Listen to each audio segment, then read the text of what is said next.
Hi there. Welcome to the Sober Circle channel. Enjoy this speaker tape.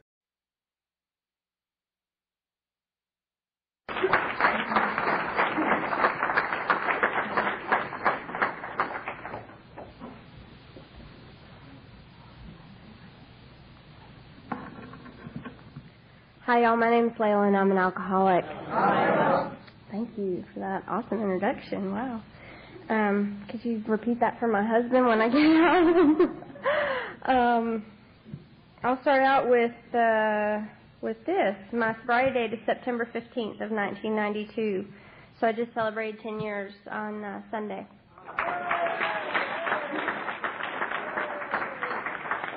And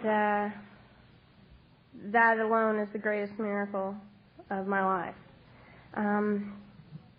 I don't want to talk too much about what it was like before because I now officially have more time sober than I did drunk. So I'd like to talk more about where my experience lies, and that's in being sober. But just to qualify myself a little bit, I came to Alcoholics Anonymous at the age of 16. I wasn't an alcoholic when I got here because I wasn't like any of you. Because have you seen yourselves lately? I didn't, I wasn't like that.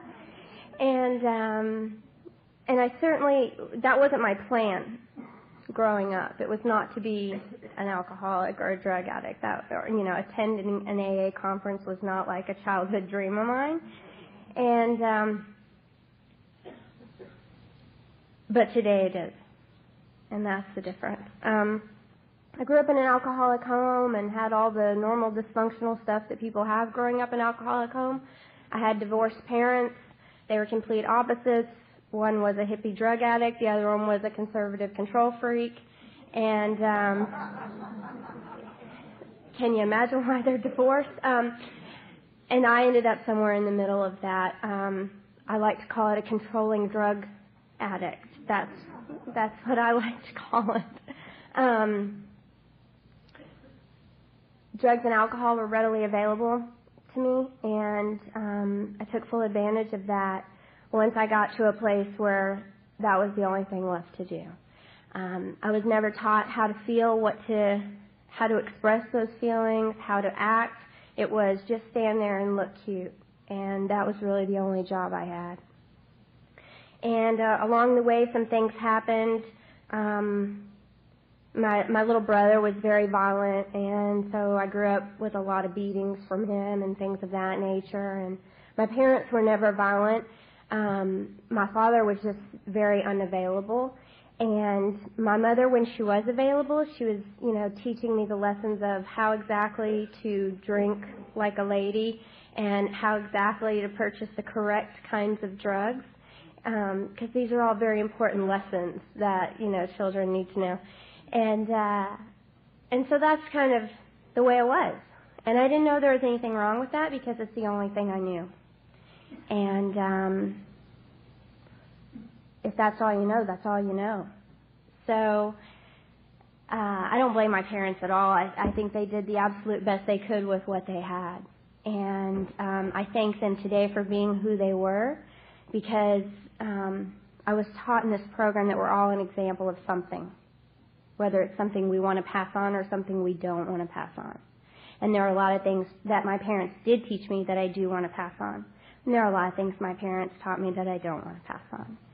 So anyway, to kind of speed things up, I moved back and forth between my parents, and the two different environments kind of stirred up a lot of craziness inside of me, and I didn't know how to react to that, and I didn't know how to answer questions.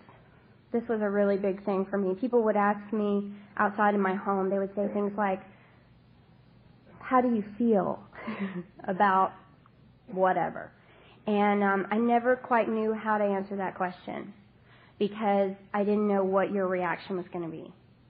And these are all the early signs of me being an alcoholic. I just didn't get it. And as I grew up, the violence continued with my little brother, and I finally moved out of that home and moved to live with my mom at about 12 years old. And so I went to live with this free-loving hippie, and she wasn't home very much. She worked a lot, and so I pretty much had free reign of the house. And one day, there had been this guy at school that had been harassing me and stalking me, and one day we ended up in a situation where we were both in the same home and there weren't any adults, and he got me into a back room and he raped me. And at that point, it was just another affirmation of the fact that I don't know what to do with anything. And so I did nothing. I just got up and I left and I went home and I never said anything about it for 3 years. Because here again, if I told you, how are you going to react? What are you going to do? What are going to be the consequences? And surely it had to be my fault in some way because I was never worthy of anything anyway. And so here I am, and I have some other stuff that was going along, and meanwhile on the outside I looked really cute, and I was doing the cheerleading thing, dating the football player, having the cute little hair and the outfits and all that, and so you never had a clue. That's what I thought, because as long as it looked good out here, then that's all you really saw. You didn't see that there was this gaping hole inside of me that was screaming for help. And that there was this broken woman inside of me that didn't have a clue about where to go to get fixed. And I thought it was a matter of being bad. It was always, I'm bad and you're good. And when I came to Alcoholics Anonymous, you taught me it's about, I'm sick and you're getting better. And I have a chance today to get better. And I didn't know that. It was always good or bad. And so things progressed, and I found that I really liked to smoke pot. And I know this is Alcoholics Anonymous, but this is part of my story, just like sedatives and morphine were part of Bill and Bob's story. Marijuana and cigarettes and smoking and drinking is all part of mine. And so I started experimenting with that because crazy people smoked pot, but bad people drank. And it was okay to be crazy, but it certainly was not okay to be bad. And here again, I didn't, really want to be like y'all. So I didn't pick up a drink for a while. I used drugs for about the first 6 months before I started drinking. And when that stopped working and it stopped being so readily available, then I started drinking. And my drinking progressed. And living with the drunk and drug addicts that I lived with, it was really okay in my house to do those kinds of things. And that was the only way I knew how to not feel all of this stuff that I was feeling. And I don't know if any of you have those voices. Yeah, some of you are nodding. The other ones that aren't nodding, they're probably talking louder than I am right now. But I couldn't get them to stop.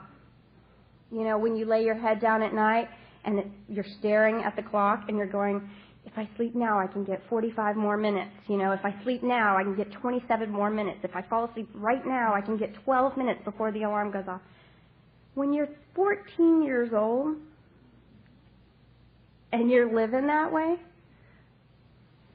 the wheels just never stopped. And the gut-wrenching pain and that hole just kept getting bigger because I just kept shoving it down. And the more I had to shove down, the more chemicals I had to put in to keep it down. And so anyway, my disease progressed, and I met some hymns along the way. I don't know if any of you ladies have met a hymn, but I met a few of them, and thought that was the cure. That was going to be the answer. And then he left, and then another hymn came, and he was going to be the answer, and that was going to fix it. And then he left, and that pattern continued for a while. And somewhere along the way, my mom got sober, and everything changed. Mom came home one day and was like, I love you, and we're going to have rules, and easy does it, one day at a time. And I'm like, Taken, can I have some of that? You know, I didn't get it. I didn't understand what any of this lingo meant. You know, she was like, we're going to let go and let God. And keep it simple. And I'm like, I'm sorry, who are you? Because you're not the same woman that's like, okay, if you're going to smoke out of a pipe, we're going to pack it real tight. You know, if you're going to do a shooter, you're going to drink whiskey with beer. You know, this was not the same woman. And so needless to say, there were some conflicts. And it wasn't always pleasant to be in the house. When you have one recovering alcoholic and one raging alcoholic living under the same roof, things happen. Things happen. And things certainly did happen for us. She continued to stay sober, regardless of my yelling and screaming and telling her to get these crazy AA people out of my house and stop having these parties and stop having so much fun and stop being happy. And, you know, that just wasn't acceptable, and I didn't like that. Mostly because it scared me. Because here you were, right in front of me, having real, true feelings, being a really, true human being. And I didn't have any clue how to do that. And so I started hanging out with some people that partied the way I did, and if you didn't party the way I did, I either taught you or I moved on. And so I taught a few, and I grabbed a few, and I had this nice little cocoon of people around me, and we partied a lot. And we did a lot of things, and it progressed and progressed and progressed. And it got to a place where I'd gone through a couple of relationships over the summer of 92. And I dated a couple guys, and this was the turning point for me. That voice in my head that just was incessant, that just never stopped, kept saying things like, it's time to check out. It's time to check out. It's time to check out. We've had enough. We can't do this anymore. It's time to check out. And so I don't like to be alone. I'm one of these alcoholics that wants to have people around me all the time. So I decided, well, if I'm going to check out, we better take some people with us. And so I called this ex and said, whose father happened to be like the deputy sheriff, and said, is your father there? And he said, no. And I said, is his gun there? And he said, yes. And I said, well, could you unlock your door? I'm going to come over and get it and kill you. And hung up the phone and picked up the phone and called the most recent ex who had pissed me off and said pretty much the same thing. Could you unlock the door? I'm going to come over and do this. And my plan was I was going to take both of the people who had hurt me the most recently, and myself, and check out. Because I didn't know how to do this anymore. And at that point in time, I was in a world of delusion. And I am so grateful that a woman in Alcoholics Anonymous taught me the difference between delusion and denial. And denial is, I know the truth and I choose to deny it. And delusion is, I cannot differentiate true from the false, right from wrong. And that day, I was so deep in delusion, I did not know what I was doing was wrong. My disease had me.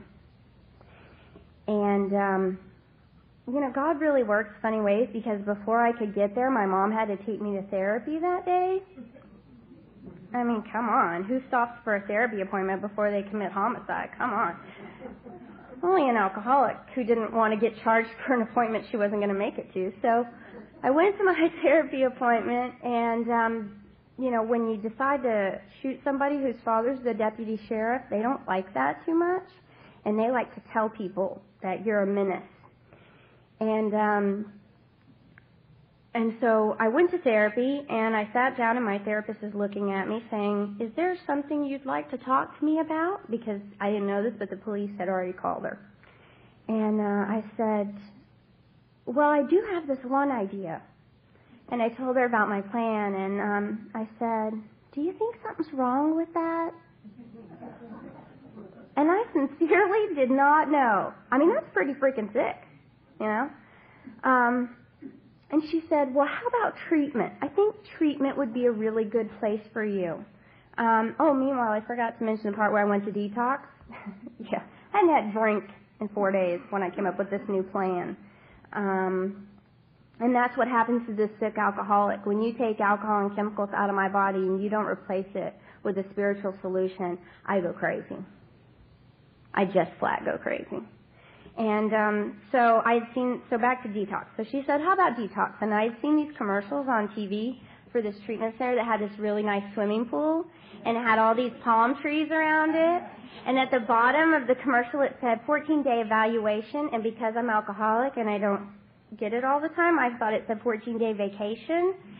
And so I said, yeah, treatment. Can I go to the one with the pool?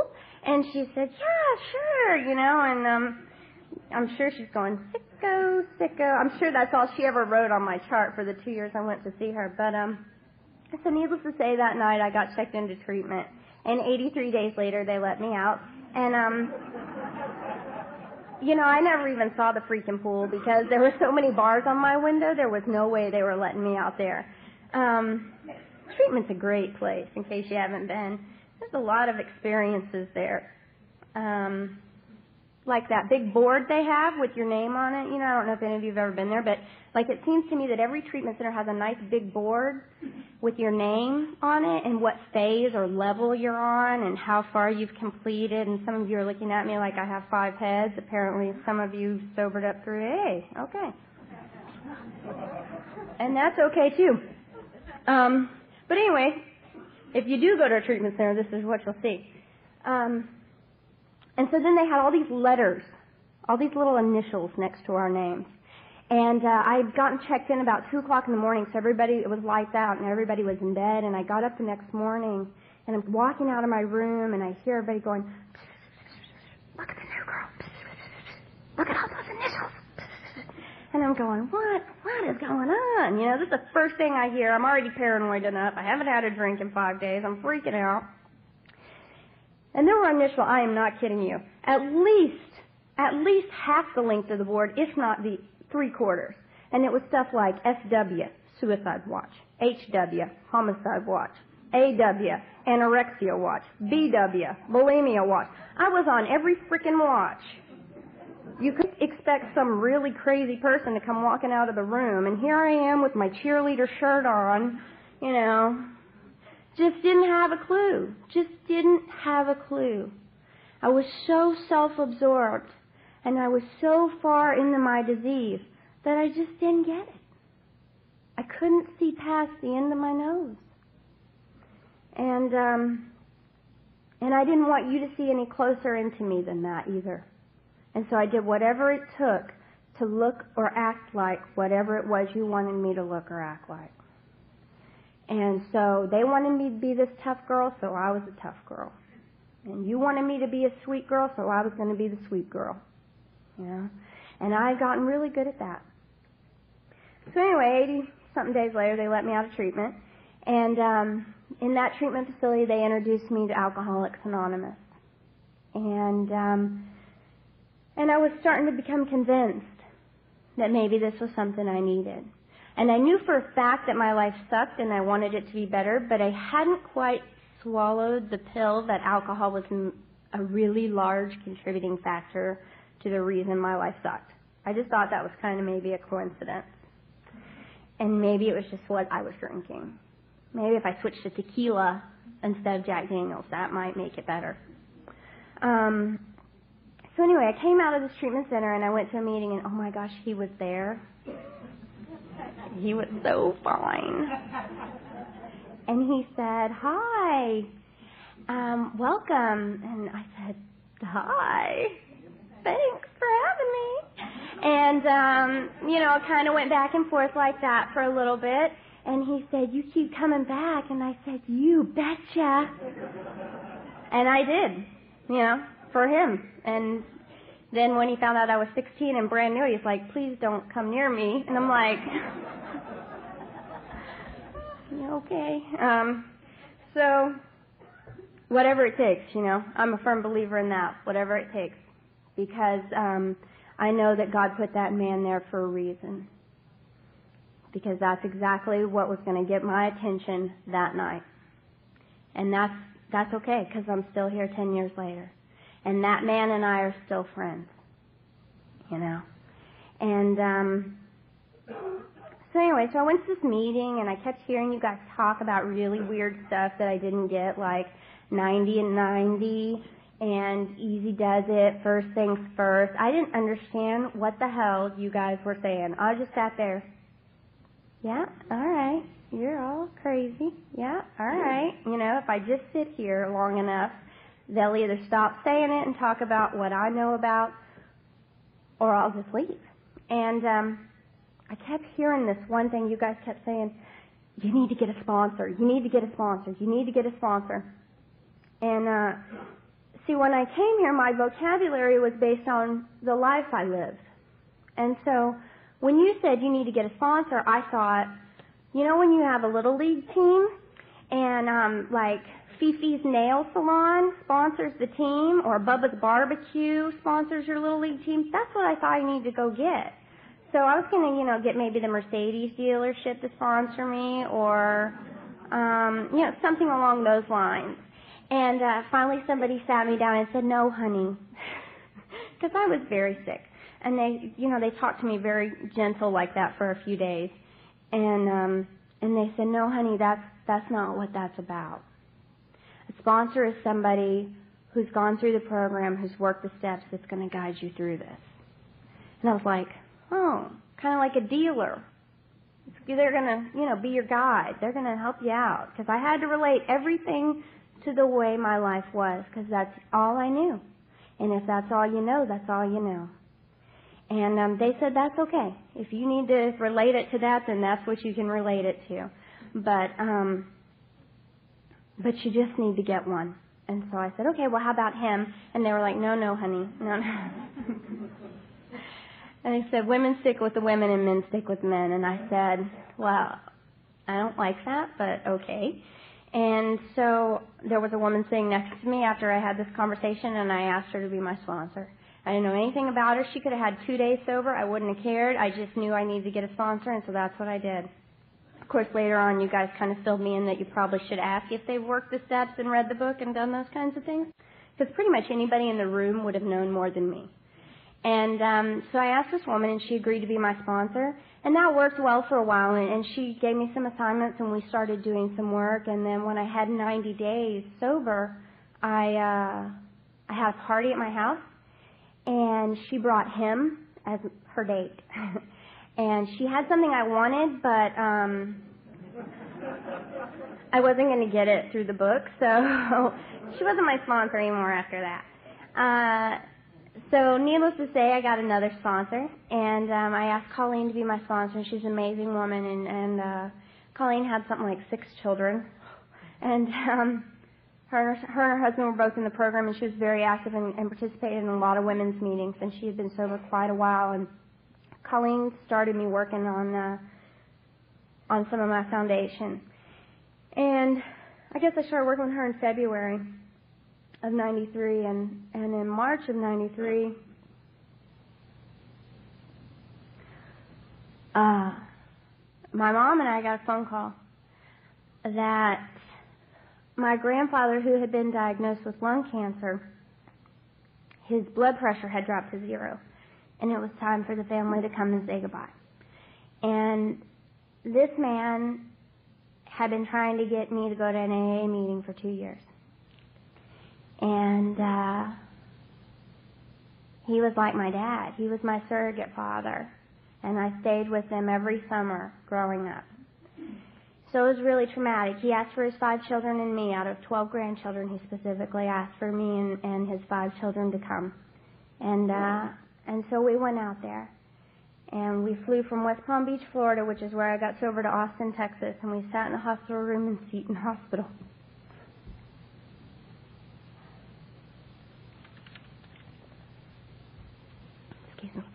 And my grandfather, who had 11 years and 9 months sober, my uncle, who had about 9 years sober, my other uncle, who had 3 years sober, my mother, who had 3 years sober, and myself was 6 months sober, sat in that room and had a meeting of Alcoholics Anonymous. And he gave me my 6-month chip. And here is this man who had lost all of his hair and was hooked up to every kind of tube you can imagine, and was weighing 90 pounds because of the chemo, sat up in this bed and said, I have one terminal disease, and that's alcoholism. If I don't take a drink today, I got a chance.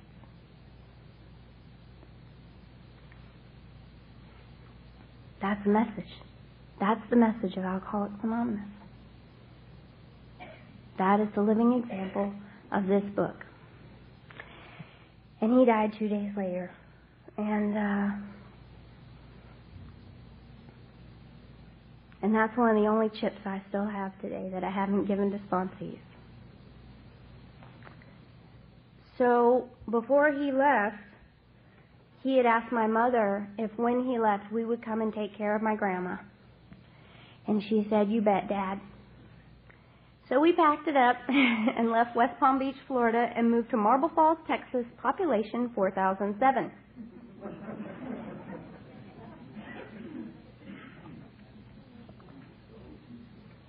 What a wake-up call. I had spent the summer 2 years previous in Marble Falls, and I was drunk pretty much the entire time and managed to dodge some trouble because of who my grandfather was, and who was the district attorney, and everybody has known him to go from the town drunk to the town DA, and you know, pretty much if you were drunk, you knew you were going to get AA as a choice, because he sobered like half the AA up, because it was like, if you don't, you can go to jail. That's all right with him. So a lot of people took the choice of AA, but so I stayed out of some trouble because of that. But anyway, so we moved back, and the only memories I had of this town were being drunk. So I remembered it being really fun and exciting, this town of 4007. And, you know, things are different when you don't drink. Things are really different because, you know, all we really did that summer was go into the fields and get drunk, or go to the dam and get drunk, or go to the pasture and get drunk. Or we might go over to somebody's house and get drunk. And that's pretty much all you can do in a town of 4007 unless you play golf. So, my life changed drastically, because when I came into the program of Alcoholics Anonymous in South Florida, I was welcomed with open arms by the young people of AA. And we had a man in our meeting, and his name was Harry. And Harry has 40-something years sober, and he was at that young people's meeting every single week. And he was the greatest inspiration, because it was so vital and it was so important that somebody who had experience and time actually cared enough to carry the message to somebody who wasn't even born when he got sober. Because he was our example. He wasn't a bleeding deacon. He was very much the elder statesman that group needed. And so I left this wonderful, comfortable, safe environment of young people. And at this point in time, you know, I was older. I was 17. And so wise. and I moved to Marble a day, 6 days a week. And I'd come from this city that had over 2,000 meetings a week. So it was quite a change. And I was the youngest person in the room by about, I like to exaggerate and say 100 years, but I know that's not really honest, so I'll say like 85. And the attitude was very different. And I went into a meeting of Alcoholics Anonymous, and I heard things like, you can't be an alcoholic, you're too young. And I heard things like, I spilled more than you drank. And so I learned to say things like, if you hadn't have spilled it, you'd have been here sooner. You know? And I was given the gift to find all the answers to every problem in this book. And this is something I'd like to read because I find that this really saved me. If there's anybody out there tonight that's having these kind of problems, this is the solution I found. And there's no page number on this page, but it's actually on page 315 of the book in the 3rd edition, because I'm not all hip and new with the 4th edition. And it's the title page to the 2nd section of stories, They Stopped in Time. And I won't read all of it, but I'll read this. Among today's incoming AA members, many have never reached the advanced stages of alcoholism, though given time, all might have. I'll skip down. It says, they realized that repeated lack of drinking control when they really wanted control was the fatal symptom that spelled problem drinking. This plus mounting emotional disturbances convinced them that compulsive alcoholism already had them, that complete ruin would be only a question of time. And then I'll skip down further, and it ends with this. We didn't wait to hit the bottom because, thank God, we could see the bottom. Actually, the bottom came up and hit us. That sold us on Alcoholics Anonymous.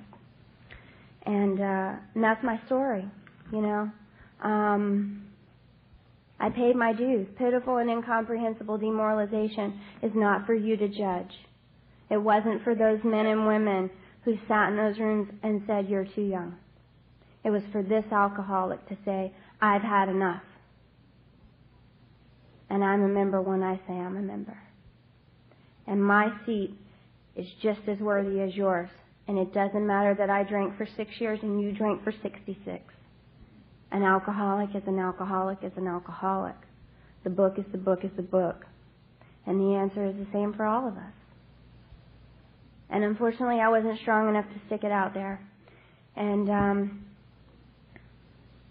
I stopped going to meetings. And I lost my connection with Alcoholics Anonymous. And I went Looney Tune crazy. And I did a lot of things that I didn't do when I drank. And it was God's grace that kept me from picking up a drink. And along the way, I like to share this example of the cunning, baffling, and powerful aspect of our disease. That woman, Colleen, who I'd asked to be my sponsor, I got a call from her about 3 months after I moved to Texas, and they said, you need to come quick. Colleen is going to be dead within the next day or two. She has cancer, and she's not going to make it. And so we called the airlines, and we got the tickets all arranged, and I was going to fly out the next morning, and they called me back, and they said, don't come. She doesn't have cancer. She's been drinking. And this woman had shaved her head, written her will, bought her coffin, all because she needed to hide the fact that she had been drinking. And that's the powerful, cunning, baffling aspects of this disease, because it will take us where we could never imagine going. So that was the second sponsor experience. And so at that point I decided this sponsor stuff was absolutely not for me. That, coupled with the response I got from the people in Alcoholics Anonymous, turned me so far away. And I stayed away for quite a while. And I would go to meetings sporadically to get chips and just to kind of see if maybe things had changed and see if you guys had some stuff going on. And you had this thing called Happy, Joyous, and Free. I don't know if any of you have heard about that, but it's really cool. And I really strongly suggest it. And I would see glimpses of it, but I wasn't really willing to do everything that was required. And so I stayed away. God has a funny way of putting us right where we need to be, though. And I moved around for a while. I went to a couple of different colleges, and I would check out AA meetings in the different towns I lived in, and I met some young people, and I started doing some things again, and then it just didn't feel right because I was uncomfortable, and I was unwilling, and I wasn't teachable. I just didn't want to drink. But I wasn't willing to give everything else up, and I wasn't willing to turn it over, and I wasn't willing to say, you might know more than me. And so I stayed sick for a long time. And it finally got bad enough, because it will get bad enough, and it will hurt bad enough. That's been my experience. And it finally got bad enough, and it finally hurt bad enough. And I got to a place where I was just like that last night I drank, just like that night before I went into treatment. And I called my mom, and I said, I want to check out. I don't want to do this anymore. Why does it have to be so hard? And she said, come to my house. And I got to her house, and she said, we're going to a meeting tomorrow, because there wasn't one available at that time of night. And I went to the meeting the next morning, and I met a woman by the name of Joan. And I said, Joan, will you please be my sponsor? Because, see, even though I wasn't practicing it, I knew enough from listening to you guys that that was the answer.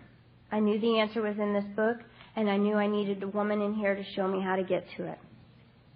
I really didn't let me read that, and then that was going to be all, but it didn't work out like that. And Joan said, yes, I will be your sponsor, but I'm moving in 30 days. And I said, all right, that's fine. I'm willing to do it for 30 days. And we worked and we worked and we worked, and she took me through the big book, and she took me through the 12 and 12. And she got me going on a 4-step, and she had me working amends, and we met every single day for 30 days straight.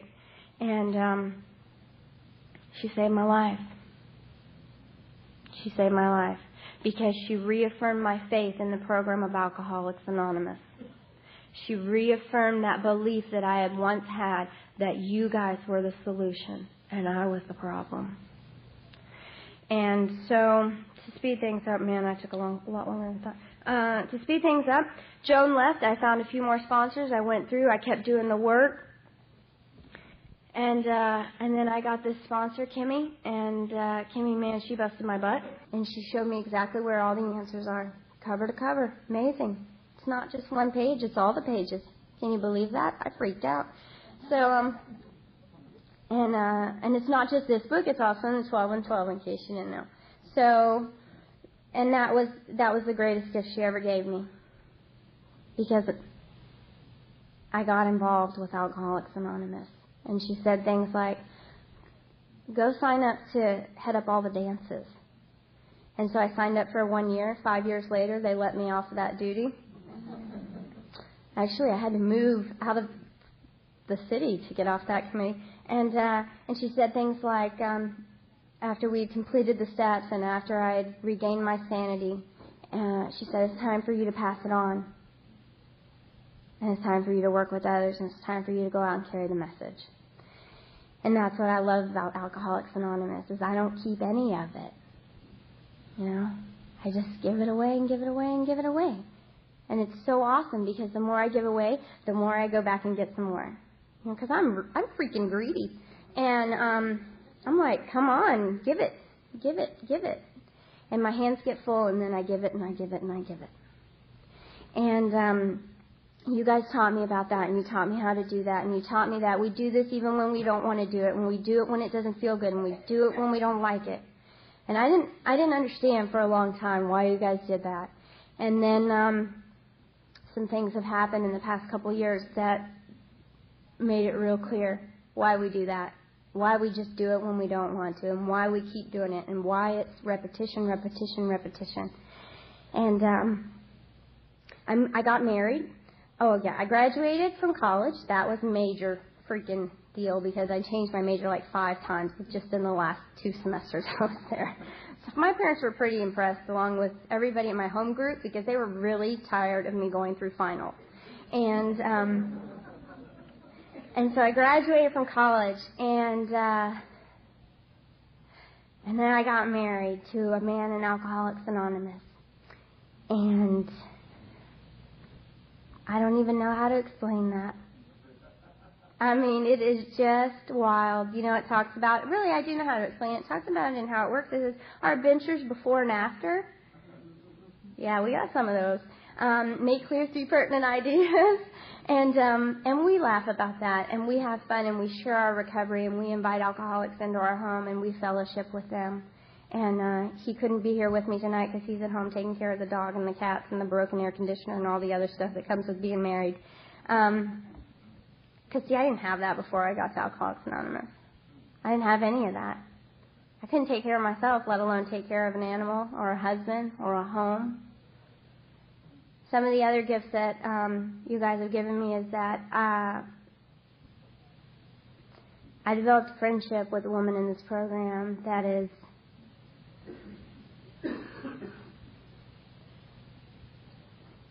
undescribable. And when I came to Alcoholics Anonymous, I didn't want anything to do with any woman in the room, let alone any woman that was semi-attractive.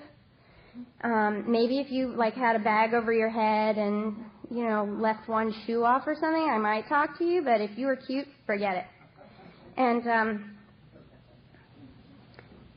And because of Alcoholics Anonymous, and because you guys taught me to have compassion and a kind and gentle heart, and in the spirit of brotherly love and the companionship we find among each other, I've developed a friendship that has no price tag. We were talking about it on the ride up here because Julie came with me. She flew in from Nashville to be here with me this weekend, and I cannot look at you. And I was telling Shelley, the only way I know to describe it is it's the closest thing I can imagine what God loves me like is the way I love her. Because she's just another drunk. And there's unconditional love, and there's unconditional respect, and there's no requirement. I don't know anywhere else in the whole world where I can learn to get that and where I can be given that. And that's awesome. That is so awesome. And she's definitely seen a lot in this relationship that we've gone through, and she's really been there for me this year. And she takes me back to the book when I don't want to go to the book, and she takes me back to calling my sponsor when I don't want to call my sponsor, and she sends me to meetings when I don't want to go to meetings, and then I get to do it to her, and that's so cool. She doesn't think it's cool, but I think it's cool, And this year has been a pretty difficult year. After I got married, my husband and I moved to Houston from Austin, Texas. And again, I found a real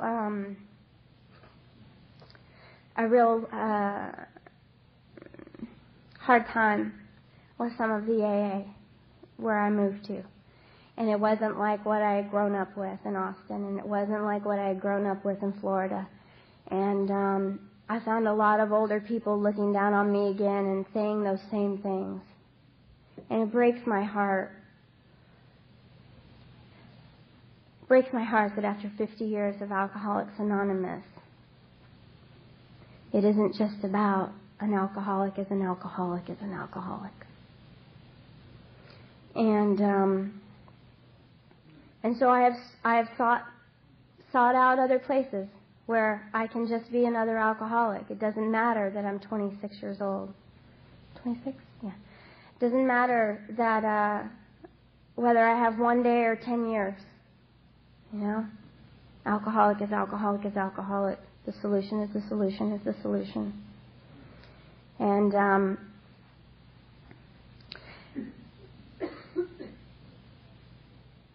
this year, I have started making some headway and finding some other meetings I can attend that I feel a little more a part of. But my home is still in Austin, and I'll be celebrating my birthday there next month, because those are the people that call me and check on me.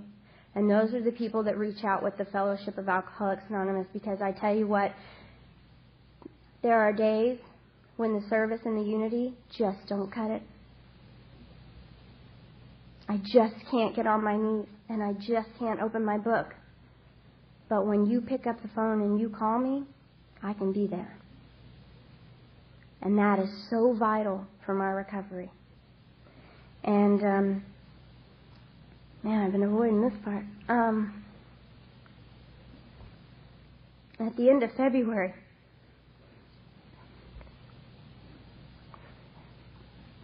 I received a phone call that I needed to go to Dallas.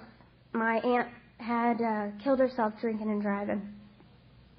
And so I went, and I wasn't especially close to my aunt, and everybody in the family kind of knew she was an alcoholic. And I went to be with this, my stepmother's side of the family, for whom I do not like to be around. And but I went because that's what you guys taught me to do. You guys taught me that when I'm needed and when my services are needed, I go. And when I'm asked to do something, I do it. And when I give you my word, I follow through. And she needed me that day. My stepmother will never admit to anybody that she needs anybody, and she said, I need you. And I got off the phone, and I got my keys, and I packed a bag, and I left. And I stayed up there, and we went through the funeral, and we got through it, and I stayed sober, and they stayed as sane as possible. And I came home on Sunday, and Thursday night I got a call that my little brother was in ICU, and he had overdosed. And we needed to come sign the papers to have him taken off life support. I haven't shared that in my story. So, what did I do? I hung up the phone, and I called my mom, and I said, I got to go out of town, and I need some help. And I told her what happened, and I hung up the phone, and then I called my sponsor, and I said, this is what happened, and I need some help. And I hung up the phone, and I called my best friend, and I said, this is what happened, I need some help. And I just kept calling. And you guys were there for me. And you said, don't drink, call me back. Don't drink, call me when you get there. Don't drink, what can I do? How can I help you? What do you need? And I didn't drink. And you guys were there. And I had to answer some tough questions from my folks, like, why do you have 10 years and he's got to go? And I can't answer things like that today. All I know is I'm here, an example. And that can be part of my experience to carry to somebody else. And since that has happened, I've been in 5 separate meetings where somebody has lost a sibling or a son due to an overdose. And they just didn't know how they were going to stay sober. And it'll be 6 months next week. And I just didn't drink. And I did the things that were so redundant that I didn't know why you guys told me to do them all the time. And you would say, go to a meeting when you don't want to go. And you would say, read the book when you don't want to read it. And you work with other alcoholics when you don't feel like it. And you pick up the phone and you call and you talk to somebody. And you know what, folks? When that day hit and that week was coming on, I just went into automatic.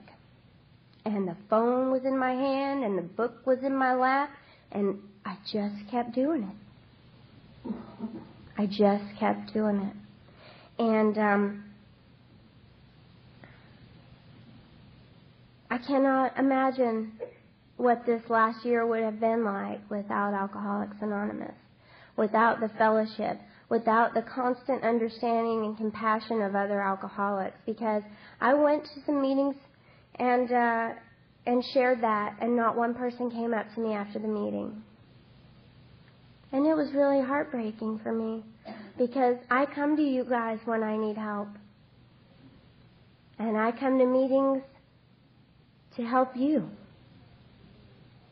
And so the message that I've really been hit with this year is the importance of the fellowship and the importance of an alcoholic is an alcoholic is an alcoholic. And it doesn't matter if I haven't had a drink in 10 years, and it doesn't matter if I'm 26 years old. What matters is that I have the same problem and we have the same solution. And I am forever grateful for my sponsor and the people who have stood by me and have produced the fellowship that I crave and have kept me as happy, joyous, and free as I could possibly be. The stuff with my brother, and we were planning the funeral, and we were signing those papers, and all of the horror that went with that, I was still free. And I was still happy, and I was still joyous.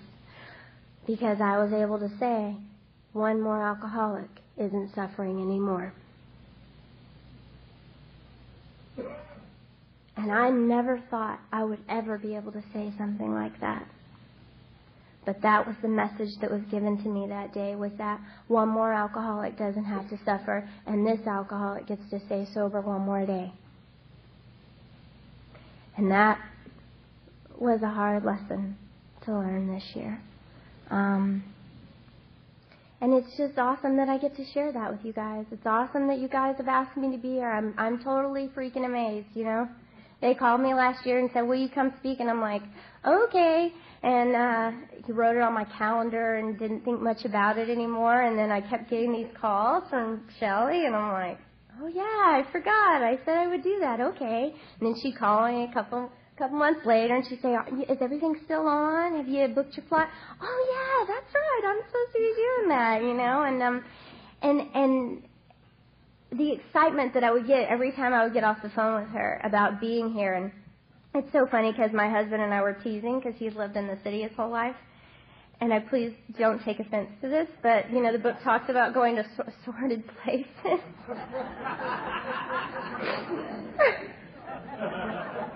We couldn't find you guys on the map, and so he said, well, God will protect you. You're going to be on the firing line, you know. And it's been amazing, you know. We had an awesome drive coming up here, and we have laughed, and we've had so much fun, and just getting to meet you guys, and I really appreciate you staying tonight. It's just awesome for me to be able to carry this and receive the gift that you're giving me, the gift of staying sober one more day. You know, that's all I want anymore. I don't care about any of the other stuff.